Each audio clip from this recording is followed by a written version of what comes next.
नमस्कार विद्यार्थी मित्रांनो, स्मार्ट अभ्यास या यूट्यूब चॅनलवर आपले मनापासून स्वागत आहे.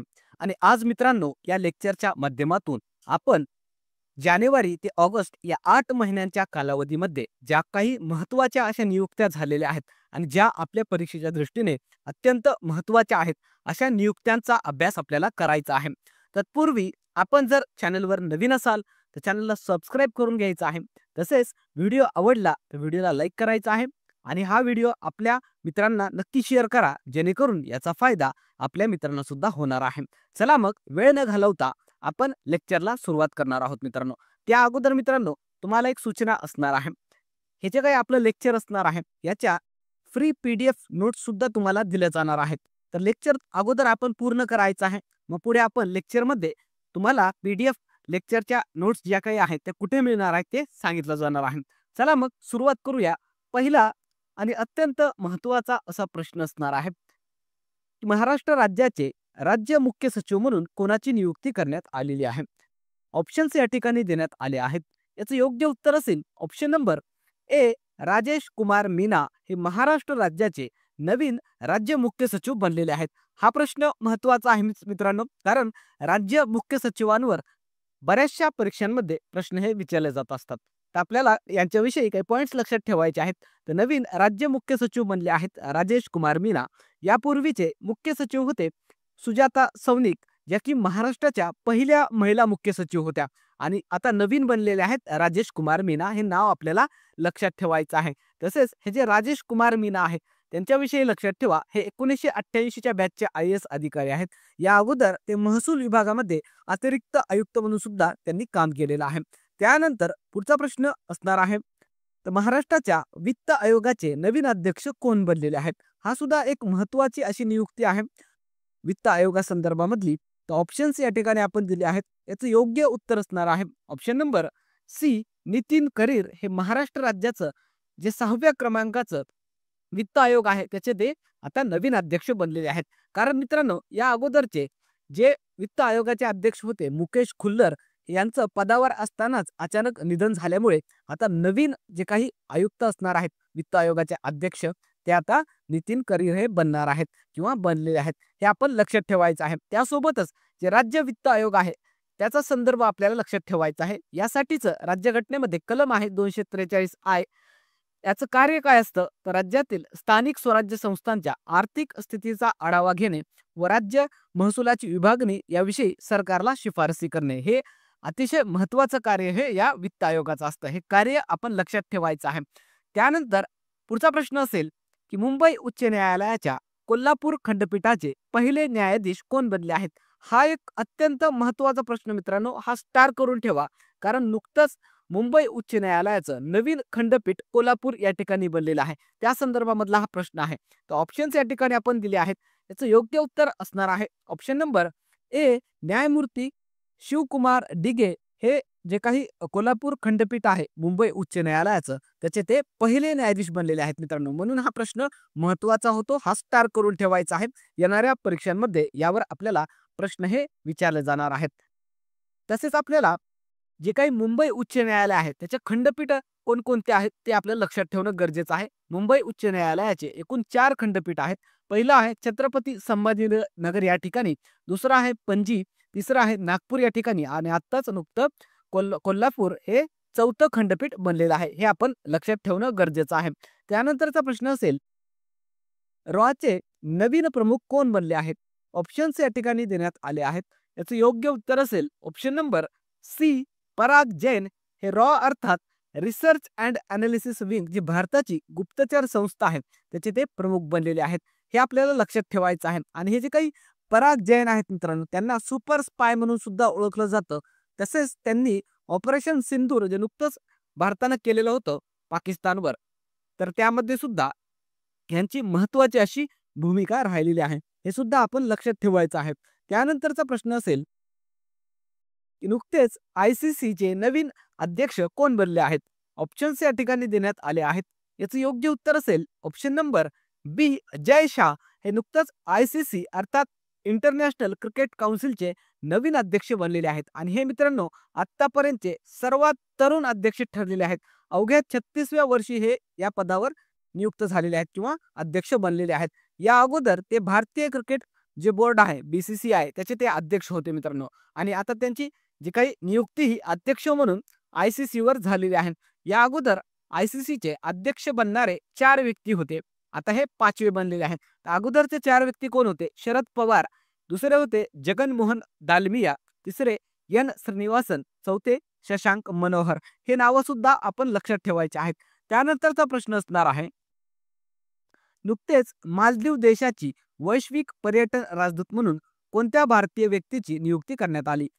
याचं योग्य उत्तर असणार आहे ऑप्शन नंबर बी, कैटरीना कैफ. ही जी काही भारतीय अभिनेत्री आहे त्याची नुकतंच जे मालदीव देश आहे त्याची ती ग्लोबल टुरिझम अँबॅसिडर म्हणून त्याची नियुक्तीही करण्यात आलेली आहे. आणि एका अभिनेत्रीची, भारतीय व्यक्तीची या ठिकाणी नियुक्ती करण्यात आल्यामुळे आपल्याला हे लक्षात ठेवणं गरजेचं आहे. येणाऱ्या परीक्षांमध्ये हा प्रश्न सुद्धा विचारला जाऊ शकतो. त्यासोबतच आपल्याला लक्षात ठेवायचं आहे, हे जे काही मालदीव आहे ते दक्षिण आशियाई बेटांचा समूह असणारा देश आहे मित्रांनो. आणि आशिया खंडातला हा सर्वात लहान देश म्हणून ओळखला जातो. हे सुद्धा मुद्दा लक्षात ठेवा. आणि या देशाची राजधानी आहे माले. त्यानंतर पुढचा प्रश्न असेल, केंद्रीय निवडणूक आयोगाचे मुख्य निवडणूक आयुक्त म्हणून कोणाची नियुक्ती करण्यात आलेली आहे? ऑप्शन्स या ठिकाणी देण्यात आले आहेत. याचं योग्य उत्तर असेल option number A, Gyanesh Kumar. केंद्रीय निवडणूक आयोग जे आहे भारताचं त्याचे ते मुख्य निवडणूक आयुक्त बनलेले आहेत. आणि हे जे काही मुख्य निवडणूक आयुक्त बनलेले आहेत त्यांचा क्रमांक लक्षात ठेवायचा आहे. हे भारताचे 26व्या क्रमांकाचे मुख्य निवडणूक आयुक्त बनलेले आहेत. या अगोदर राजीव कुमार हे केंद्रीय मुख्य निवडणूक आयुक्त होते मित्रांनो. त्यासोबतच आपल्याला जे केंद्रीय निवडणूक आयोग आहे त्याविषयी सुद्धा माहिती लक्षात ठेवायची आहे, कारण त्यावर सुद्धा आपल्या परीक्षांमध्ये प्रश्न हे हमखास विचारले जातात. त्याची स्थापना झाली होती 25 जानेवारी 1950 ला. कलम आहे त्या संदर्भामध्ये 324 ते 329. याचं मुख्य कार्य काय असतं?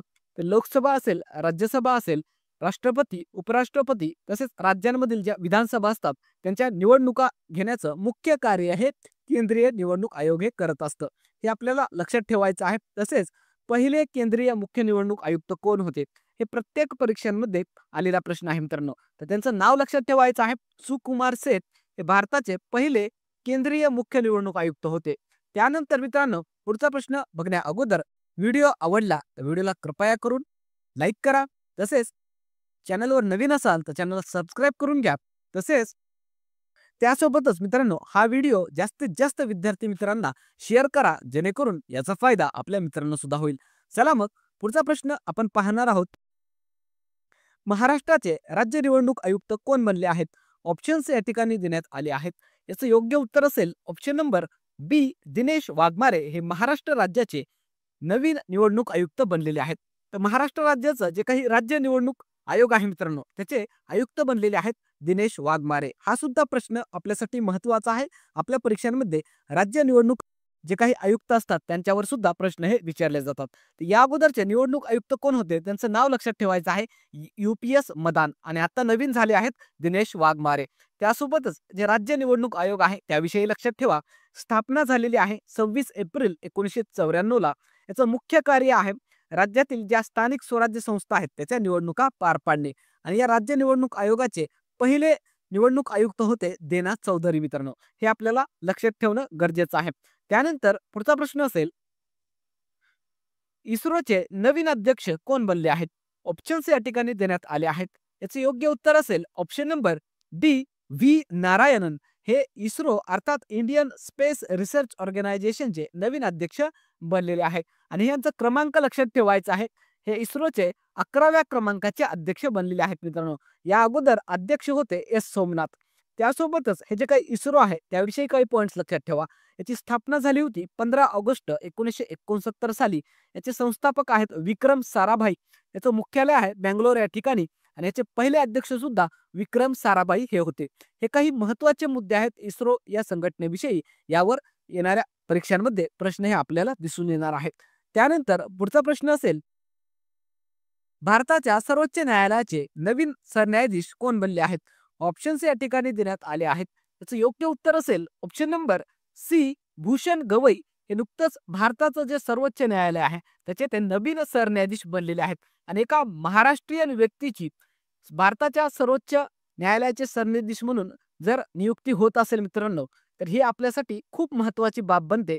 कारण अशा प्रकारच्या नियुक्त्यांवर प्रश्न हे हमखास आपल्या परीक्षांमध्ये विचारले जात असतात. तर त्याविषयी काही पॉइंट्स लक्षात ठेवणं आपल्याला गरजेचं आहे. तर भूषण गवई भारताचे 52व्या क्रमांकाचे सरन्यायाधीश बनलेले आहेत. तसंच मित्रांनो, हे सर्वोच्च न्यायालयाचे सरन्यायाधीश बनणारे दुसरे दलित व्यक्ती ठरलेले आहेत. या अगोदर जी बालाकृष्णन हे पहिले दलित सरन्यायाधीश बनलेले होते. हे सुद्धा मुद्दा आपण लक्षात ठेवायचा आहे. यापूर्वीचे 51व्या क्रमांकाचे सरन्यायाधीश होते संजीव खन्ना. हे नाव सुद्धा आपण लक्षात ठेवा. त्यासोबतच सर्वोच्च न्यायालयाचा मुद्दा आलेला आहे. तर त्याविषयी काही पॉइंट्स लक्षात ठेवा. यासाठीच राज्यघटनेमध्ये कलम आहे 124 ते 147 दरम्यान आणि याविषयी तरतुदी सांगण्यात आलेल्या आहेत भाग 5 मध्ये. याची स्थापना झाली होती 26 जानेवारी 1950 रोजी. सर्वोच्च न्यायालयाचे पहिले सरन्यायाधीश कोण होते? हिरालाल कानिया. हे आपण लक्षात ठेवायचं आहे. त्यासोबतच आतापर्यंत एकही महिला सरन्यायाधीश बनलेले नाही मित्रांनो. यांना शपथ कोण देत असतं? तर शपथ लक्षात ठेवायचं आहे, राष्ट्रपतीकडून दिली जात असते. त्यानंतर पुढचा प्रश्न असेल, राष्ट्रीय मानवाधिकार आयोगाचे नवीन अध्यक्ष कोण बनले आहेत? ऑप्शन्स या ठिकाणी देण्यात आले आहेत. याचे योग्य उत्तर असेल option number A V Ramasubramanian. हे राष्ट्रीय मानव अधिकार जे आयोग आहे त्याचे ते नवीन अध्यक्ष बनलेले आहेत. तर त्याविषयी काही पॉइंट्स लक्षात ठेवा मित्रांनो. नवीन अध्यक्ष झाले आहेत व्ही रामसुब्रमण्यम. या अगोदरचे अध्यक्ष विचारले तर त्यांचं नाव होतं अरुण कुमार मिश्रा. हे लक्षात ठेवायचं आहे. आणि हे जे काही रामसुब्रमण्यम आहेत ते सुप्रीम कोर्टाचे माजी न्यायाधीश आहेत मित्रांनो. आणि हे जे काही राष्ट्रीय मानव अधिकार आयोग आहे हा केंद्रीय मानव अधिकार आयोग आहे. यामध्ये एक अध्यक्ष आणि 5 सदस्य अशी रचना असते. यांची नियुक्ती राष्ट्रपतींकडून केली जात असते. यांचा कार्यकाळ जर आपण विचारात घेतला तर त्यांचा कार्यकाळ असतो 5 वर्ष किंवा 70 वर्ष. जे काही अगोदर होईल ते कन्सिडर केलं जात असतं. तर हे आपण लक्षात ठेवणं गरजेचं आहे. त्यानंतरचा प्रश्न असेल, यूपीएससीचे नवीन अध्यक्ष कोण बनले आहेत? ऑप्शन्स या ठिकाणी देण्यात आले आहेत. याचं योग्य उत्तर असेल ऑप्शन नंबर बी अजय कुमार. हे यूपीएससीचे नवीन अध्यक्ष बनलेले आहेत. त्यासोबतच या अगोदरच्या अध्यक्ष कोण होत्या हे सुद्धा आपण लक्षात ठेवायचं आहे. प्रीती सुदान या अगोदरच्या अध्यक्ष होत्या. त्यासोबतच जे यूपीएससी आहे त्याविषयी काही पॉइंट्स लक्षात ठेवा. यासाठी संविधानामध्ये कलम आहे 315 ते 323 दरम्यान आणि भाग आहे 14. यामध्ये याविषयी काही तरतुदी सांगण्यात आलेल्या आहेत. याचं कार्य काय असतं तर केंद्रीय सेवांसाठी विविध परीक्षा आयोजित करणे. त्यानंतर पुढचा प्रश्न असणार आहे की नुकतेच आरबीआय अर्थात रिझर्व्ह बँक ऑफ इंडियाचे नवीन गव्हर्नर कोण बनले आहेत? ऑप्शन्स या ठिकाणी देण्यात आले आहेत. याचं योग्य उत्तर असणार आहे ऑप्शन नंबर ए संजय मल्होत्रा. हे आरबीआयचे नवीन गव्हर्नर बनलेले आहेत. तर त्याविषयी काही पॉइंट्स लक्षात ठेवायचे आहेत. तर नवीन गव्हर्नर बनले आहेत संजय मल्होत्रा. यापूर्वीचे गव्हर्नर होते शक्तिकांत दास. त्यासोबतच हे जे काही आरबीआय आहे त्याविषयी लक्षात ठेवा. याची स्थापना 1 एप्रिल 1935 साली झालेली होती. याचं मुख्यालय आहे मुंबई या ठिकाणी. पहिले भारतीय गव्हर्नर कोण होते असा जर प्रश्न विचारण्यात आला तर त्यांचं नाव लक्षात ठेवायचं आहे सी डी देशमुख. याचं मुख्य कार्य काय असतं तर देशातील मौद्रिक धोरण ठरवणे तसेच जे काही महागाई असते त्यावर नियंत्रण मिळवणे. हे आपल्याला याचे कार्य या परीक्षेमध्ये विचारले जातात ते लक्षात ठेवायचे आहेत. त्यानंतर पुढचा प्रश्न असेल, राष्ट्रीय महिला आयोगाच्या अध्यक्षपदी कोणाची नियुक्ती करण्यात आली आहे? ऑप्शन्स या ठिकाणी देण्यात आले आहेत. याचं योग्य उत्तर असेल ऑप्शन नंबर बी विजया रहाटकर. या राष्ट्रीय महिला आयोग जे आहे त्याच्या अध्यक्षा बनलेल्या आहेत. त्यांच्याविषयी लक्षात ठेवा. या ज्या काही विजया रहाटकर आहेत त्या महाराष्ट्रीयन व्यक्तिमत्व आहेत आणि या अगोदर त्या महाराष्ट्र राज्याचं जे काही राज्य महिला आयोग आहे त्याच्या सुद्धा त्या अध्यक्षा राहिलेल्या आहेत. हे सुद्धा आपण लक्षात ठेवणं गरजेचं आहे. त्यासोबतच हे जे काही राष्ट्रीय महिला आयोग आहे त्याविषयी लक्षात ठेवा. हे जे काही आयोग आहेत त्यासाठी एक राष्ट्रीय महिला आयोग अधिनियम आणण्यात आलेलं होतं 1990. यानुसार याची स्थापनाही करण्यात आलेली आहे 1992 साली. त्यासोबतच तुमच्यासाठी होमवर्क क्वेश्चन मी सोडून जात आहे. आपलं जे काही राज्य महिला आयोग आहे त्याच्या अध्यक्ष सध्या कोण आहे ते कमेंट बॉक्स मध्ये सर्वांनी सांगायचं आहे. बघूया किती विद्यार्थ्यांना या प्रश्नाचं उत्तर हे माहिती आहे. त्यानंतरचा प्रश्न असणार आहे की आंतरराष्ट्रीय ऑलिम्पिक समितीच्या पहिल्या महिला अध्यक्षा कोण बनल्या आहेत? ऑप्शन्स या ठिकाणी देण्यात आले आहेत. याचं योग्य उत्तर असेल ऑप्शन नंबर सी क्रिस्टी कॉव्हेंट्री. या आंतरराष्ट्रीय ऑलिम्पिक समितीच्या पहिल्या महिला अध्यक्षा बनलेल्या आहेत मित्रांनो. हे जे काही आंतरराष्ट्रीय ऑलिम्पिक समिती आहे अर्थात IOC त्याच्या पहिल्या महिला अध्यक्ष आहेत? हा प्रश्न महत्त्वाचा आहे. आणि या ज्या काही क्रिस्टी कोवेंट्री आहेत यांच्याविषयी लक्षात ठेवा. या झिम्बाब्वे या देशाच्या माजी जलतरणपटू आहेत आणि यांनी ऑलिम्पिकमध्ये तब्बल जे जलतरण असतं त्यामध्ये 7 मेडल हे जिंकलेले आहेत. आणि अशा व्यक्तीची या ठिकाणी पहिली महिला अध्यक्ष म्हणून नियुक्ती करण्यात आलेली आहे. अशा आंतरराष्ट्रीय घडामोडींवर आपल्या परीक्षांमध्ये प्रश्न हे हमखास विचारले जातात. तर त्यामुळे आपल्याला हे नाव लक्षात ठेवणं गरजेचं आहे. त्यानंतर पुढचा प्रश्न असणार आहे, संयुक्त राष्ट्र विश्व पर्यटन संघटनेची पहिली महिला महासचिव कोण बनली आहे? ऑप्शन्स या ठिकाणी देण्यात आले आहेत. याचं योग्य उत्तर असेल option number A, Sheikha Nasser Al Nowais ही संयुक्त राष्ट्र जे विश्व पर्यटन संघटना आहे त्याच्या पहिल्या महिला महासचिव बनलेल्या आहेत. तर या ज्या काही शेखा नासेर अल नोवेस आहेत त्या UAE या देशाच्या आहेत आणि याची स्थापना मित्रांनो लक्षात ठेवायची आहे 1975 साली झालेली होती. याचं कार्य काय आहे तर जगभरामध्ये पर्यटनाला चालना देणे आणि पर्यटनाचा विकास करणे. हे सुद्धा महिला विषयक नियुक्ती आहे. एक महिला या ठिकाणी नियुक्त करण्यात आलेली आहे. म्हणून आपल्याला अशा नियुक्त्यांवर बारकाईनं लक्ष ठेवणं गरजेचं असतं. कारण अशा प्रकारच्या महिलांच्या नियुक्त्यांवर प्रश्न हे आपल्या परीक्षांमध्ये विचारले जातात. त्यानंतरचा प्रश्न असेल, महाराष्ट्राच्या मुख्यमंत्र्यांचे सचिव म्हणून कोणाची नियुक्ती करण्यात आली आहे? ऑप्शन्स या ठिकाणी देण्यात आले आहेत.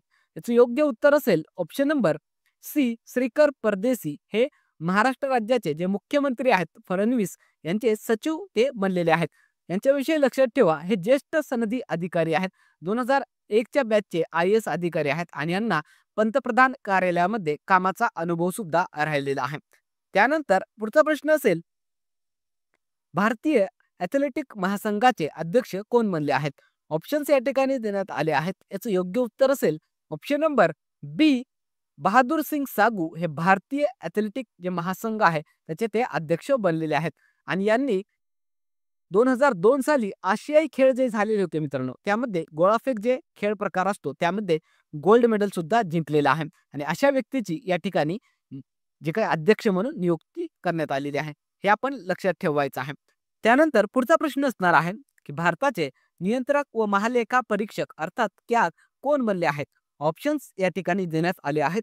याचे योग्य उत्तर असेल ऑप्शन नंबर बी, के संजय मूर्ती हे भारताचे नवीन कॅग बनलेले आहेत. तर त्याविषयी काही पॉइंट्स लक्षात ठेवा. नवीन कॅग यांचं नाव आहे के संजय मूर्ती. या अगोदरचे कॅग कोण होते? गिरीशचंद्र मुर्मू. यासाठीचं कलम आहे राज्यघटनेमध्ये 148. याचं मुख्य कार्य काय असतं तर केंद्र सरकार, राज्य सरकार तसेच ज्या सरकारी संस्था असतात त्यांच्या खर्चाची तपासणी करण्याचं मुख्य कार्य हे या कॅगद्वारे केलं जात असतं मित्रांनो. हे अतिशय महत्त्वाचं असं कार्य हे याद्वारे केलं जात असतं. हे आपल्याला लक्षात ठेवायचं आहे. त्यानंतरचा प्रश्न असेल, संयुक्त राष्ट्र महासभेच्या 40व्या सत्राच्या अध्यक्षपदी कोणाची निवड करण्यात आली? ऑप्शन्स या ठिकाणी देण्यात आले आहेत. याचं योग्य उत्तर असेल ऑप्शन नंबर बी, अन्नालेना बिअरबॉक यांची संयुक्त राष्ट्र महासभेचं जे 40व्या क्रमांकात सत्र होणार आहे त्याच्या त्या अध्यक्ष बनलेल्या आहेत मित्रांनो. हे आपल्याला लक्षात ठेवायचं आहे. आणि हे जे काही अन्नालेना बिअरबॅक आहेत त्या जर्मनीच्या माजी परराष्ट्र मंत्री आहेत. हे आपण लक्षात ठेवायचं आहे. तसेच या ठिकाणी हे जे काही संयुक्त राष्ट्र महासभा आहे त्याच्या त्या अध्यक्ष बनणाऱ्या 5व्या महिला ठरलेल्या आहेत मित्रांनो. पहिल्या अध्यक्ष कोण होत्या तर भारतीय व्यक्तिमत्व होत्या विजयालक्ष्मी पंडित. 1953 साली या संयुक्त राष्ट्र महासभेच्या अध्यक्ष राहिलेले आहेत. हे सुद्धा परीक्षांमध्ये प्रश्न विचारला जातो, ते सुद्धा आपण लक्षात ठेवायचं आहे. त्यानंतर आपल्याला इतर काही महत्त्वाच्या घडामोडी नियुक्त्यांसंदर्भामध्ये वन लाइनर स्वरूपामध्ये पाहायचं आहे. तर दिल्लीच्या 4थ्या महिला मुख्यमंत्री बनल्या आहेत रेखा गुप्ता. त्यासोबतच आपल्याला हे सुद्धा माहिती असणं गरजेचं आहे की आतापर्यंत ज्या इतर 3 महिला मुख्यमंत्री झालेल्या आहेत त्यांची नावं लक्षात ठेवायची आहेत. पहिल्या होत्या सुषमा स्वराज, दुसऱ्या होत्या शीला दीक्षित आणि तिसऱ्या होत्या आतिशी मार्लेना. रेखा गुप्ता या 4थ्या महिला मुख्यमंत्री बनलेल्या आहेत. त्यानंतर मित्रांनो आहे भारताच्या पहिल्या महिला मुख्यमंत्री सुचेता कृपलानी ज्या की उत्तर प्रदेशच्या होत्या. हे सुद्धा आपण लक्षात ठेवायचं आहे. त्यानंतरची नियुक्ती आहे RPF अर्थात रेल्वे सुरक्षा बल संदर्भामध्ये याच्या पहिल्या महिला महासंचालक बनल्या आहेत सोनाली मिश्रा. त्यानंतर आपल्याला ICCचे CEO बनलेले आहेत संजोग गुप्ता. हे लक्षात ठेवायचं आहे. तसेच हे CEO बनणारे पहिले भारतीय व्यक्ती ठरलेले आहेत. त्यानंतर आहे आशियाई क्रिकेट जे परिषद आहे ACC त्याचे अध्यक्ष बनले आहेत मोहसिन नकवी जे की पाकिस्तानचे आहेत. त्यानंतर आहे भारताच्या पहिल्या महिला कायदा सचिव बनल्या आहेत अंजू राठी राणा. हे आपण स्टार करून ठेवायचं आहे. या पहिल्या महिला कायदा सचिव बनलेल्या आहेत. हा प्रश्न आपल्या परीक्षांमध्ये विचारला जाऊ शकतो. त्यानंतर आहे आंतरराष्ट्रीय kho kho federation of India याचे अध्यक्ष बनले आहेत सुधांशु मित्तल. त्यानंतर मित्रांनो प्रधानमंत्री नरेंद्र मोदी यांचे प्रधान सचिव बनले आहेत शक्तिकांत दास जे की भारतीय रिझर्व्ह बँक जे आहे त्याचे माजी गव्हर्नर होते. प्रधानमंत्र्यांचे खाजगी सचिव आहेत निधी तिवारी. महाराष्ट्र राज्याचे जे मुख्यमंत्री आहेत त्यांचे प्रधान सचिव आहेत अश्विनी भिडे. त्यासोबतच आपल्याला मुंबईचे नवीन पोलीस आयुक्त लक्षात ठेवायचे आहेत देवेन भारती. यांची सुद्धा नव्याने नियुक्ती झालेली आहे. हा प्रश्न येणाऱ्या पोलीस भरतींच्या आणि सरळ सेवेच्या परीक्षांमध्ये विचारला जाऊ शकतो. त्यानंतर आहे वारंवार विचारला जाणारा प्रश्न महाराष्ट्राच्या पोलीस महासंचालक त्यांचं नाव लक्षात ठेवायचं आहे रश्मी शुक्ला. त्यानंतर आहे पोलीस संशोधन आणि विकास ब्युरो याचे महासंचालक बनलेले आहेत राजीव कुमार शर्मा. त्यानंतर राष्ट्रीय हरित न्यायाधिकरण जे आहे त्याचे अध्यक्ष बनले आहेत प्रकाश श्रीवास्तव. त्यानंतर आहे अखिल भारतीय बुद्धिबळ महासंघाचे अध्यक्ष नितीन सारंग बनले आहेत आणि सेबी अर्थात security exchange board of India त्याचे नवीन अध्यक्ष बनले आहेत तुविनकांत पांडे. आणि जी काही सेबी आहे मित्रांनो ते शेअर बाजार जे आपण म्हणतो त्यावर नियंत्रण करण्याचं महत्त्वपूर्ण कार्य याद्वारे केलं जात असतं. हे सुद्धा आपण लक्षात ठेवायचं आहे. या काही महत्त्वाच्या नियुक्त्या होत्या मित्रांनो ज्या आपण डिटेलमध्ये या लेक्चरमध्ये पाहिलेल्या आहेत. आणि शेवटी मित्रांनो व्हिडिओ आवडला तर कृपया करून व्हिडिओला लाईक करा. कारण मित्रांनो अशा प्रकारचे डिटेल व्हिडिओ बनवण्यासाठी खूप सारे एफर्ट्स घ्यावे लागत असतात, मेहनत घ्यावी लागत असतात. म्हणून आमच्या कार्याची पोचपावती म्हणून तुम्ही एक लाईक करायचं आहे. तसंच नवीन असाल तर चॅनलला सबस्क्राईब करून घ्यायचं आहे. तसेच जास्तीत जास्त मित्रांपर्यंत हा व्हिडिओ शेअर करा जेणेकरून याचा फायदा आपल्या मित्रांना सुद्धा होईल. त्यानंतर मित्रांनो अजून एक सूचना सांगायची आहे. आपण आपल्या विद्यार्थी मित्रांसाठी अंकगणित आणि बुद्धिमत्तेची सिरीज आपल्या यूट्यूब चॅनलला सुरू केलेली आहे. बऱ्याचशा विद्यार्थ्यांना याविषयी माहिती नाही. कृपया त्यांनी जाऊन ती सिरीज पाहून घ्या. अतिशय डिटेलमध्ये बेसिक टू ॲडव्हान्स मध्ये अतिशय तज्ञ शिक्षकांकडून हे जे काही लेक्चर आहेत ते घेतले जात आहेत. त्याचा नक्की तुम्ही फायदा घ्या. तुम्हाला येणाऱ्या परीक्षांसाठी त्याचा नक्कीच फायदा होणार आहे.